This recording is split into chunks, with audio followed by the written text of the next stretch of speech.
God, unlock my mind, unlock my... So the human condition is such that we are constantly longing for something that we feel we do not have. We constantly feel that where we are is where God, the real self, the true self, reality, we see these as one thing. That somehow the place that we are is not the place where wholeness is to be found. So there's this constant questing to get someplace else where we believe the good stuff can be found. Someplace else where we believe there we'll be at peace, there we'll feel connected, there we'll feel whole. And this work addresses it very differently. This work has a fundamental understanding that if we can actually learn to stand still where we are, God enters in. Or rather, the wholeness that's already here reveals itself. And that it's actually our questing to get someplace else which keeps us in this constant looping of questing and self-improving in such a way that we stay constantly in the seeking mode and never the finding. Never finding, truly finding what we seek. And that's what this work is fundamentally about. God of light, help me live, help me live, help me live. Oh. We have a saying, everything that's allowed to exist exists in light. So when things are allowed to exist in the form that they're in, whether that is a back problem or an emotional problem or your anger at God, when it's allowed to exist in the form that it's in, it begins to transform and heal and move naturally to the next degree of wholeness. And it does so not because you've forced it to do so, not because you've tried to make it into some pretty perfect little thing, but because it is built in to life that we want to be whole, that we want to know this. So this work is based on such trust of the human life and the way that we're made. And it invokes and invites wholeness throughout all of our being because it's so fundamentally kind.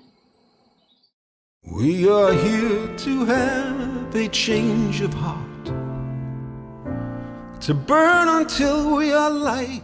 Awakening means just that, awakening. Awakening to what is here. Awakening to life as it is. Awakening to what's real. And what's real, for most of us, is that we suffer. We suffer from feeling separate. We suffer from not knowing what it means to be whole. We suffer from not knowing how to be kind to ourselves. We suffer in many small ways as well as large ways. So what really happens is that we need to awaken to that suffering and many different configurations that it takes. So we awaken in one area. For instance, we discover that we're suffering in a particular argument we keep having with our spouse. Then we discover, there are connections to that to do with our mothers or our fathers, or we discover there are other connections to it. So these connections, these complex relationships begin to reveal themselves.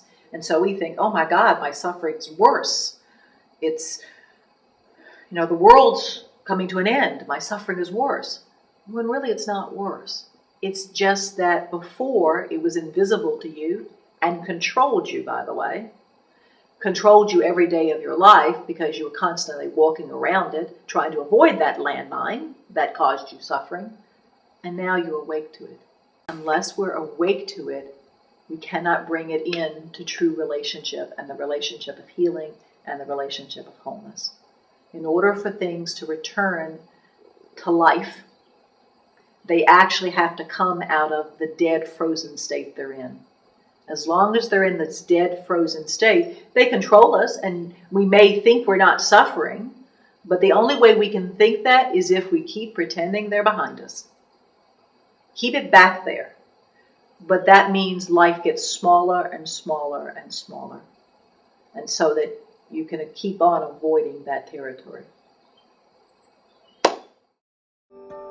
Life is around me. Let me sing hallelujah. Life.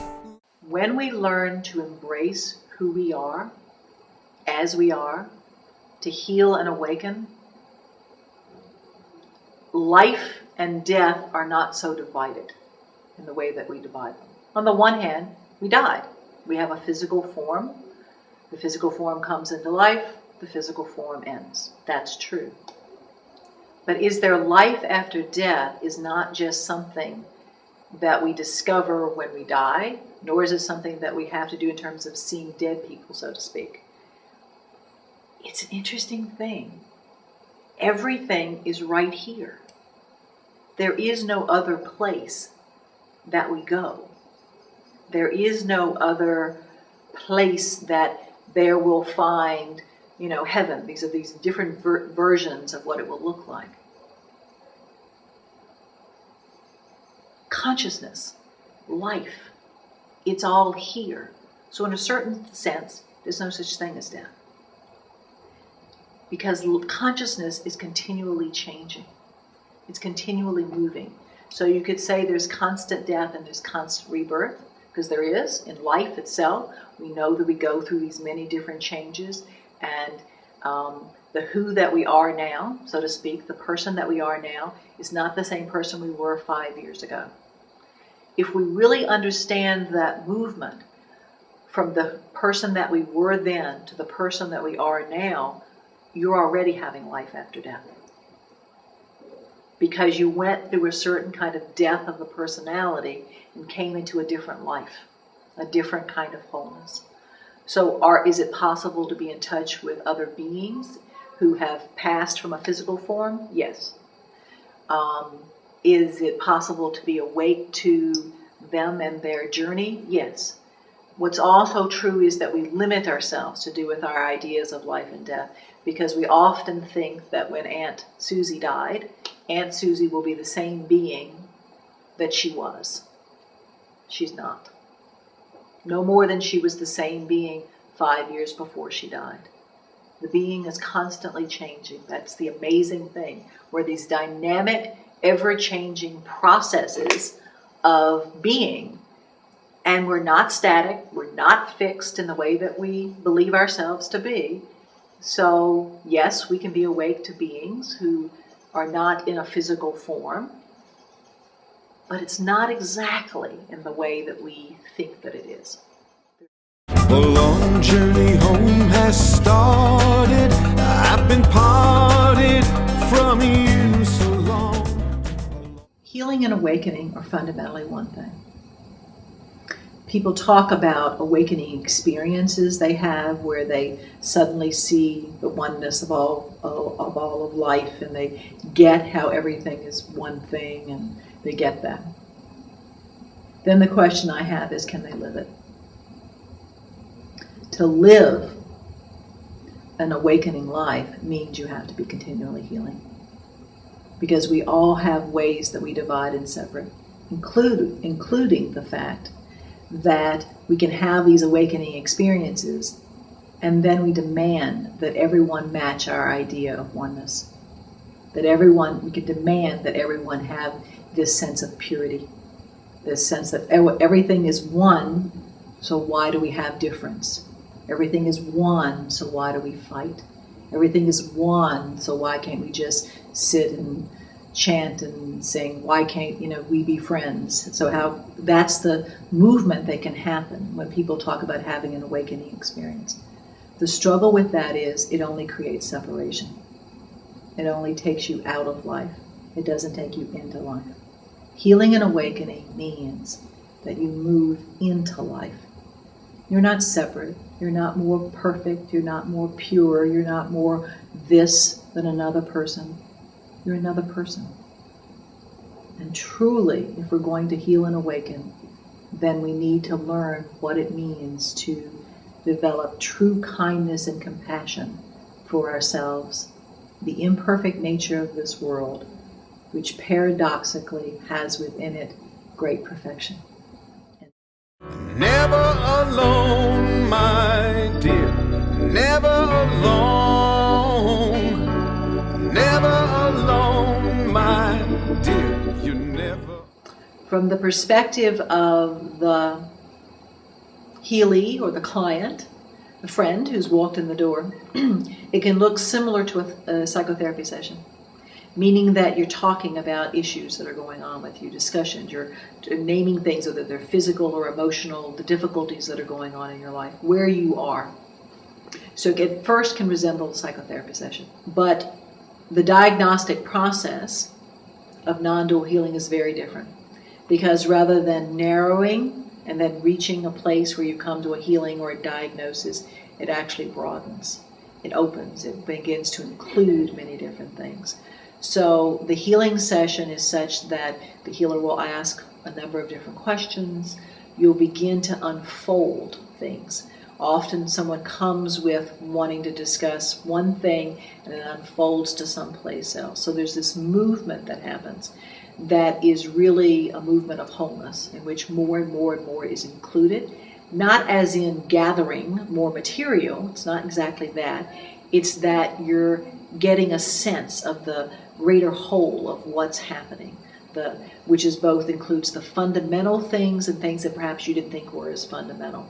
So you go through this diagnostic process and this diagnostic journey, and then there's a healing that happens after that. Oh, let me open in my dreams. Oh, let me open in my pain. What we look for is a certain maturity. And strangely enough, that maturity can appear in someone who's younger, in their 20s, and it can appear in someone who's older, who's in their 60s, and sometimes in between, not. The maturity that we're looking for is someone who has basically been willing to walk into their own pain, and walk into their pain in such a way that they discover something new. Not just keep cycling their pain, but who are willing to walk into their pain and be broken open. There's a Kabbalistic saying that says only the brokenhearted can receive God. The brokenheartedness that we're talking about is the willingness to transform. Because that's really what healing is about. Many people want to heal, but they don't want to transform. They don't want to change. What they want is life to change. They want their situations to change. They want their circumstances to change. Now, we all have some of that in us, of course.